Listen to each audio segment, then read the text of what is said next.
Hello, today I am here to discuss about the most important article of our Indian Constitution. Article is Article 32 as right to constitutional remedies. It was called Heart and the Soul of the Indian Constitution by Dr. B.R. Ambedkar.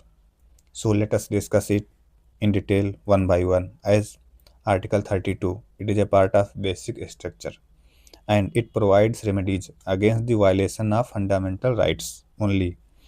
The citizen can go directly to the Supreme Court, but there is an exception with respect to fundamental rights at time of national emergency, as national emergency is applied with respect to Article 359.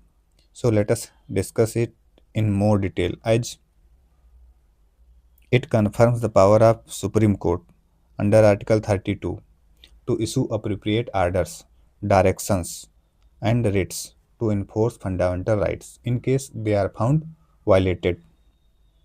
It also allows the individuals to directly approach to the Supreme Court in case of violation of their fundamental rights. So, under this article, the Parliament has the power to confirm writ jurisdiction by means of any law to any other body. It means other than Supreme Court or High Court.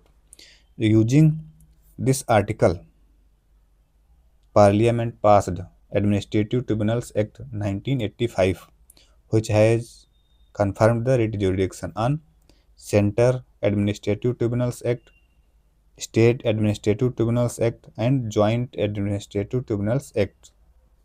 So let us discuss about the writs with respect to Supreme Court and High Court in detail in comparative format.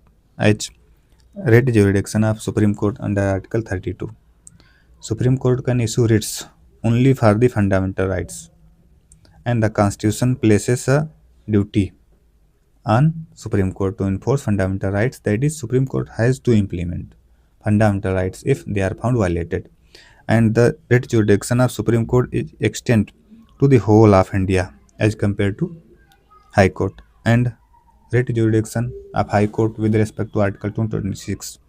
Under it, High Court can issue writ jurisdiction under Article 226 not only for the enforcement of fundamental rights but for other legal rights, and there is a no constitutional duty on High Court to implement the fundamental rights if they are found violated. Therefore, High Court may or may not implement these rights and may suggest some other remedies or solutions in place of implementing these rights. Basically, the writ jurisdiction of High Court is limited by the territorial jurisdiction. So these were the some points which I have discussed with you with respect to Article 32 and writ jurisdiction of Supreme Court and High Court.